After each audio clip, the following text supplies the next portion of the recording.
everybody, to another edition of Dan's Grand Valley Layout. This is going to be part 4 of the winter scene module. As you can see, I have it laying out here next to the regular layout here.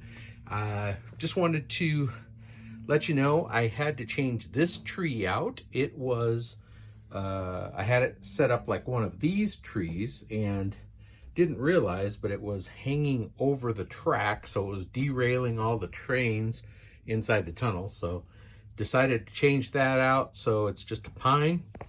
And what I'm going to do for this part 4 is show you how we put the scenic, or not the scenic, but the flex paste on the trees.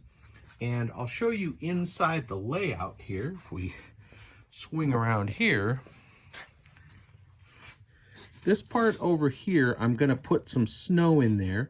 So the module will be here, but on that side, I'm going to have some of those trees and maybe a couple of pines over there. So haven't yet decided if I want to make a piece of foam board that'll fit in there. That might be something I'll want to do. But I'm going to show you over here on the bench. This is the tree I removed. I want to show you how I apply the flex paste to the trees to make it look like a snowy tree. So we'll do that with these and maybe a couple of more for that area that we're gonna do there inside the tunnel.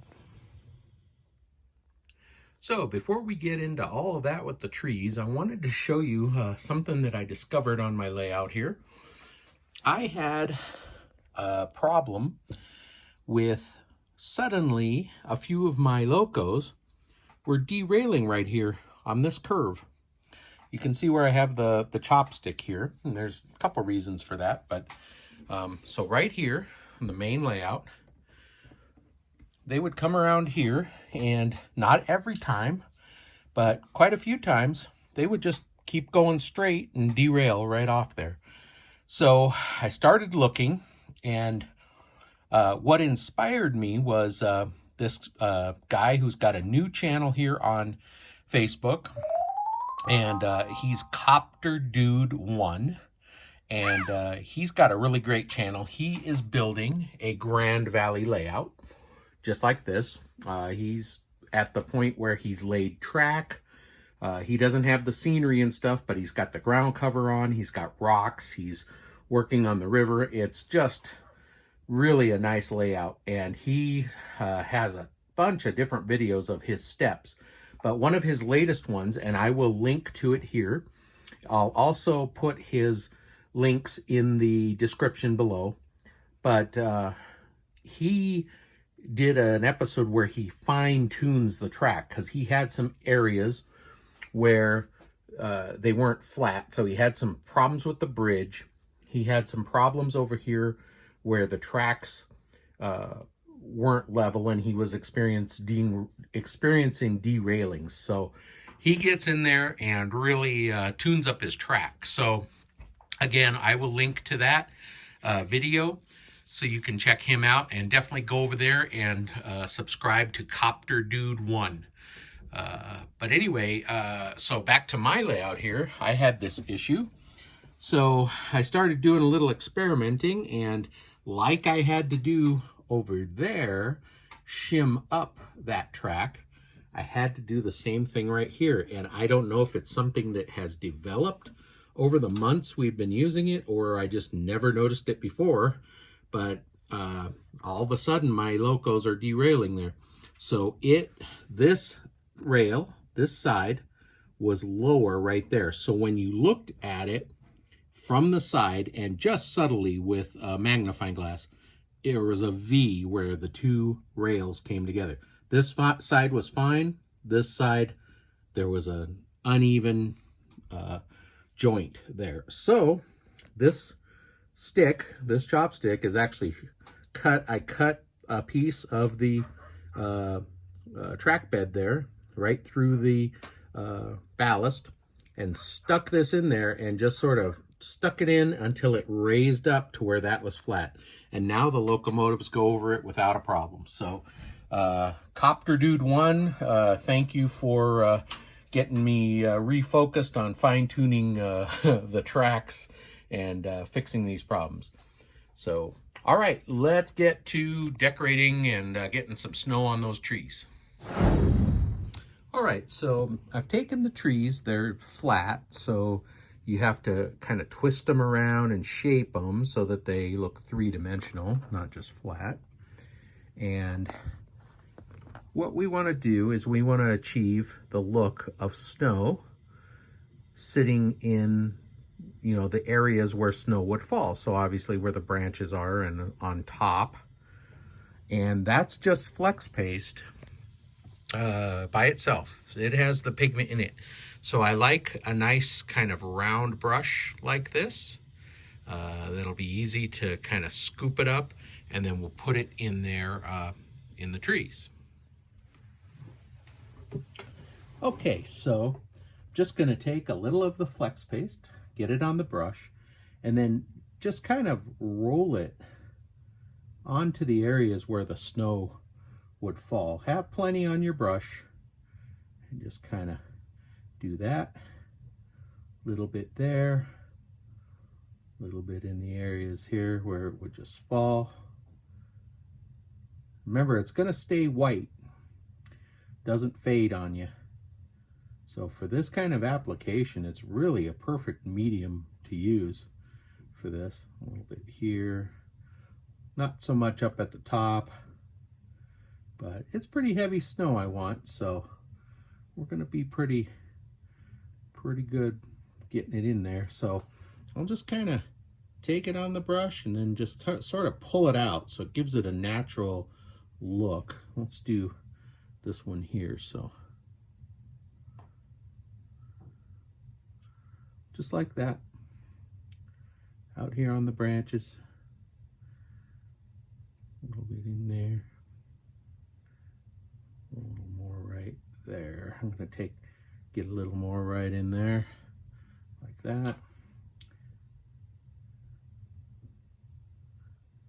Remember, as the sun comes out, hits these branches, it melts off, but there we go. You'll need a little more right up in here.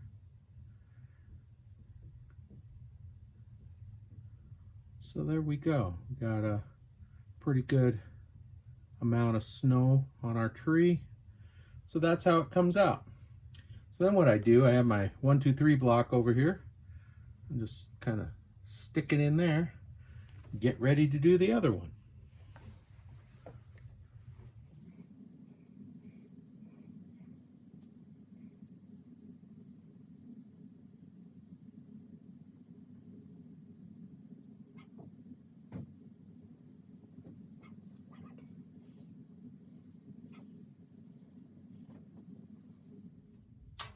So that's how you do the trees with the flex paste. So now you just let them sit and dry. I usually give it at least a couple hours, but we'll let this dry for a while, and then we'll figure out how we're going to put them in the layout there. Okay, so let me show you what I've done. I've kind of made another module, although it's very small. It's more of like a diorama, but it's going to go on the other side of the tracks. I took the extra rocks that we had left over from the batch I made in part 1. I just glued them to the piece of foam board. I took the flex paste, made my snow drifts sparingly on top so that you can still see that it's rock. And I also just covered the foam board with flex paste, just in a willy-nilly way. Not really any kind of pattern, just dabbling it on there. That way, when I come back and cover it with snow, it'll look like real terrain, not just super flat. The trees are all ready to go.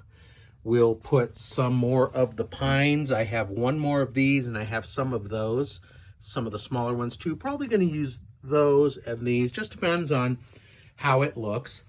But again, let me swing over here.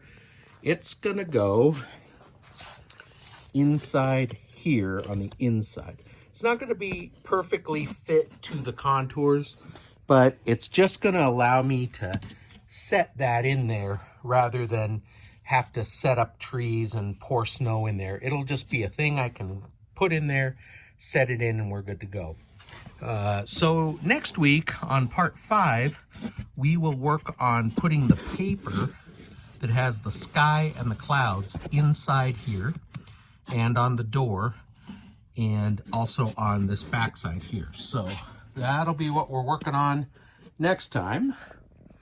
And that's about all we're going to have time for this week for part 4. But thank you so much for liking and subscribing. I'm up to, I believe as of today, Saturday, we're up to 235 subscribers, which is totally amazing. Keep the comments coming. I really appreciate it.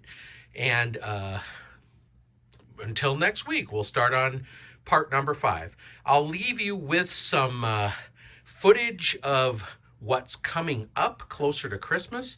Neighbor Mike has some pretty amazing stuff going on with his European layout. We're talking about a Christmas village and stuff that he's setting up. So we'll go ahead and leave you with some of that footage.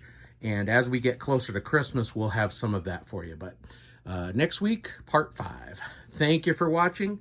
Take care. We'll see you next video.